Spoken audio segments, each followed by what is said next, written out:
Estamos no Morro da Glória, em Juiz de Fora, em frente à Igreja Nossa Senhora da Glória. É aqui onde os primeiros missionários redentoristas chegaram em 1893. Aqui está a primeira casa redentorista do Brasil. Os primeiros missionários redentoristas holandeses trouxeram o carisma de Santo Afonso, mas também trouxeram uma bagagem cultural. E é aqui que nós vamos conhecer um pouco da história da cerveja do convento. Vamos lá?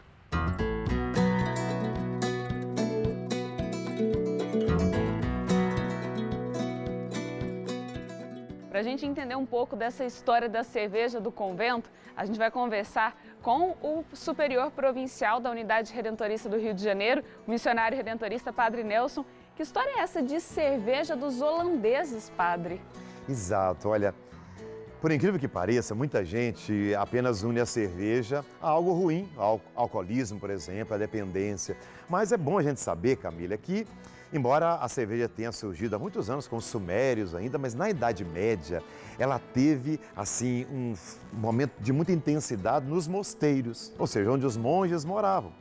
Naquele tempo não havia saneamento básico, então as pessoas morriam por doenças muito básicas mesmo, né? Que vinham através da água, por exemplo, que não era tratada, que não era cuidada. E nos mosteiros, quando eles começaram então a fazer a cerveja, né, com o levedo, então a água tinha que ser fervida e eles bebiam, as pessoas perceberam que os monges tinham uma saúde, uma vitalidade e um tempo de vida muito maior do que o povo. E descobriram que um dos segredos era a cerveja, porque com isso eles evitavam muitas doenças.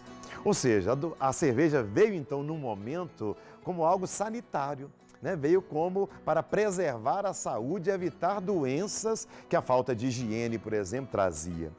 Então nós temos, é importante resgatar essa memória religiosa, espiritual, né, da cerveja, colaborando com a saúde das pessoas. Naturalmente, né, Camila, na vida, tudo é equilíbrio.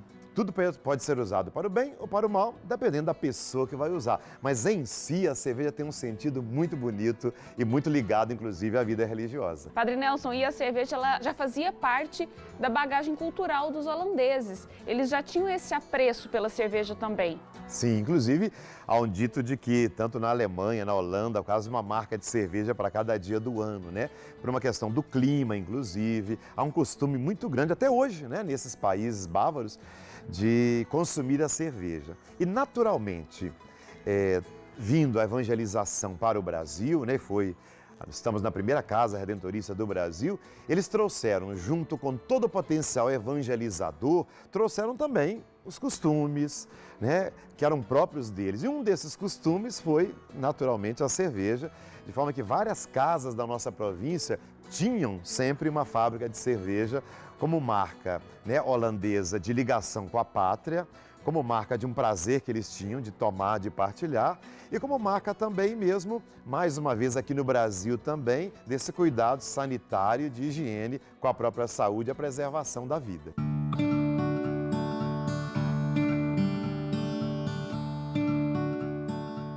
E o responsável pela produção da cerveja hoje é o Padre Jonas, missionário redentorista. Padre, em que contexto surgiu a produção da cerveja? Isso, Camila. Os redentoristas chegaram aqui em Juiz de Fora no ano de 1893. Eles vieram da Holanda, de Witten, e logo se preocuparam em trazer coisas da cultura deles.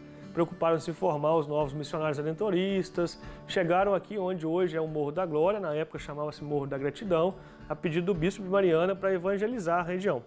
E logo em seguida eles já trouxeram coisas da cultura. E a cervejaria é uma dessas questões culturais dos holandeses. Então eles montaram a cervejaria bem anexa à casa, ao convento.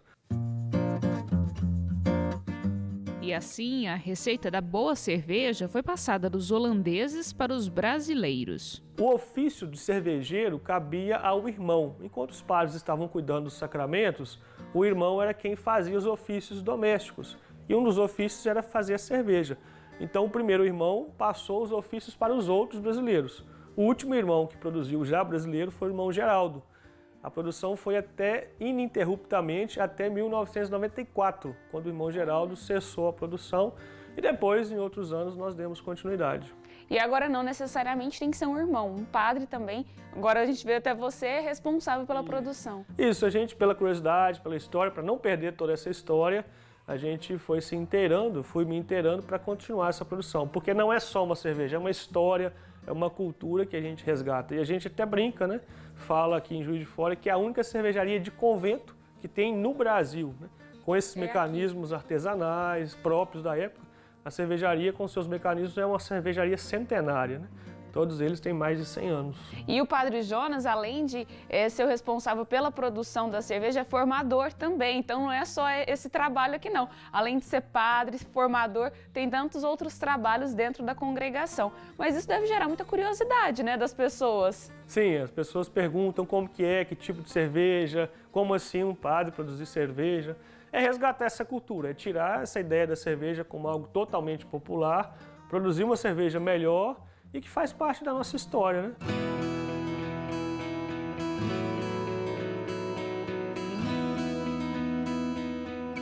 A cerveja do convento ganhou um nome e não poderia ser diferente de um santo missionário redentorista. Agora, para você que ficou curioso por causa do nome da cerveja, cerveja Hofbauer, a explicação também está ligada à congregação. Isso, em 2009, o Padre Flávio foi quem retomou a produção.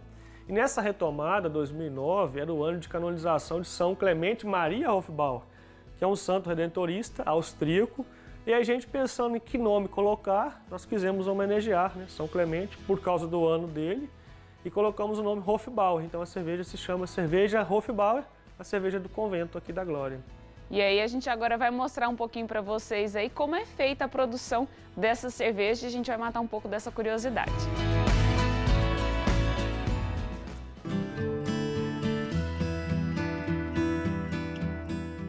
Então a gente está agora no espaço onde é feita a produção dessa cerveja. Padre Jonas, quais são os processos? Demora muito, né, para fazer uma cerveja? É, quase que um dia, Camila. Então hoje nós estamos aqui fazendo uma receita de trigo, uma receita Weiss. Esse primeiro processo aqui é o cozimento dos grãos de malte. O malte é o grão de cevada, de trigo ou qualquer outro grão, que ele foi molhado para ele ter uma breve germinação e depois seco. Então esse grão não vai germinar para a gente extrair o máximo de proteína dele.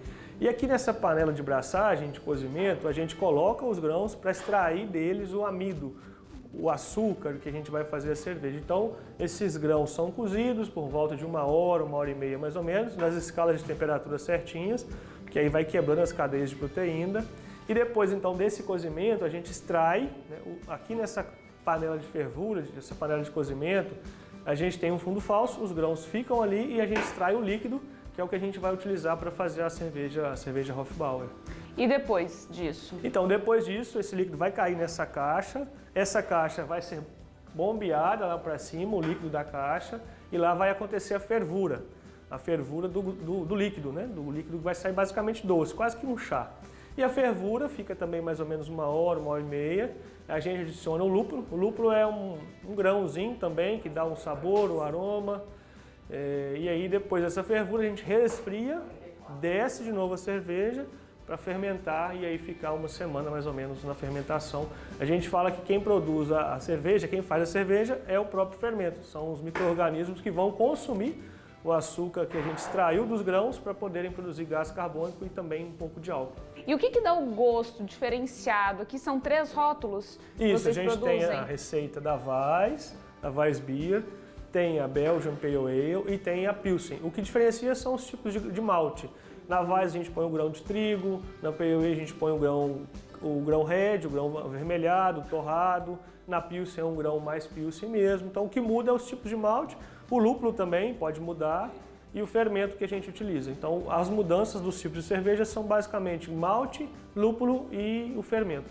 E qual é a mais forte, qual é a mais fraca? Tem isso? Em questão de teor alcoólico, elas são muito parecidas. Elas são mais fortes na questão do paladar. A Belgian Pale Ale é uma cerveja mais encorpada, porque ela vai 3 tipos de malte. Então, ela é uma cerveja mais escura, mais cor cobre, por isso ela dá uma ideia de saciedade maior. A Weiss é uma cerveja mais leve, mais tranquila. E a Pilsen é uma cerveja mais comum, bastante leve, né? Então, o que muda é basicamente isso.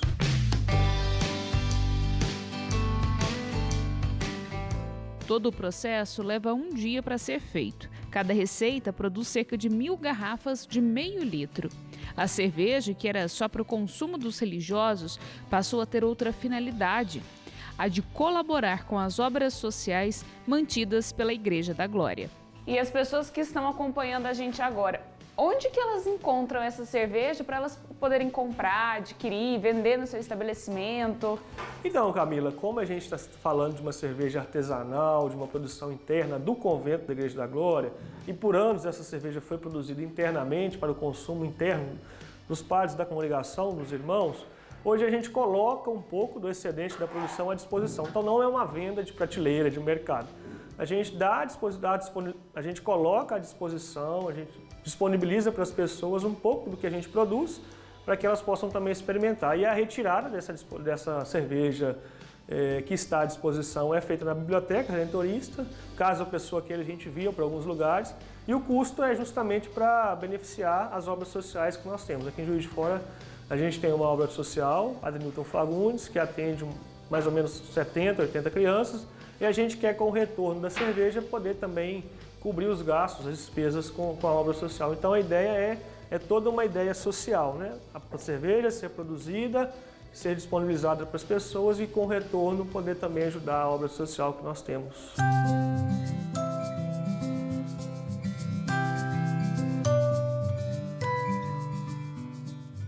Depois de cerca de 20 dias, a cerveja está pronta para ser engarrafada e também comercializada. E você aí de casa que se interessou, pode procurar nas redes sociais da cervejaria Hofbauer e adquirir a sua também. Ou se não, aqui em Juiz de Fora, pode procurar a biblioteca ao lado da Igreja Nossa Senhora da Glória. Agora, a Biane e Léo, eu desafio vocês aí no estúdio. É possível fazer uma receita utilizando a cerveja? Fico aguardando a resposta, hein? Ah, e um brinde aos missionários redentoristas holandeses que chegaram aqui e trouxeram essa deliciosa receita.